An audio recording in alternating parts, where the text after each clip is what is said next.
Carla nananawagan po sa kanyang Facebook kung saan po ay maging aware po sa mga kumakalat na gumagamit po ng fake account po sa kanyang pangalan.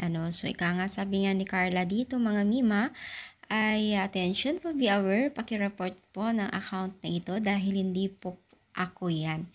Hindi po ako gumagamit yan.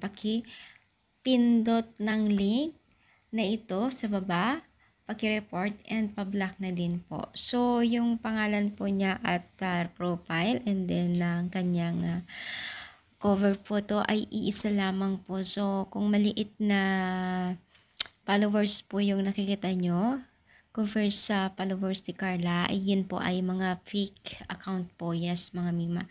Dahil nga po, sikat na itong si Carla ay hindi may iwasan na may gumagamit ng kanyang pangalan sa larangan ng social media. Lalo't pa man po ay maraming pwedeng i-upload patungkol kay Carla, no? So, ingat-ingat tayo sa pagbigay din ng pera.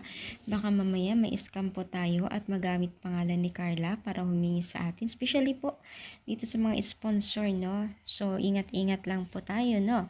Kasi syempre, andyan lagi ang mga mapagsamantala. Kaya, sobrang double ingat po tayo. So, buti na lang pinanawagan po ni Carla ang fake account niya, no? So, maigi na nga maagapan kasi ang kalat po talaga ngayon ng mga scammer sa larangan social media, no? So, yun. So, paki-share and paki-report din po ito. Itong paki-share po, no? So, ano masasabi ninyo? At supportahan po natin tong sila Kalinga Prab.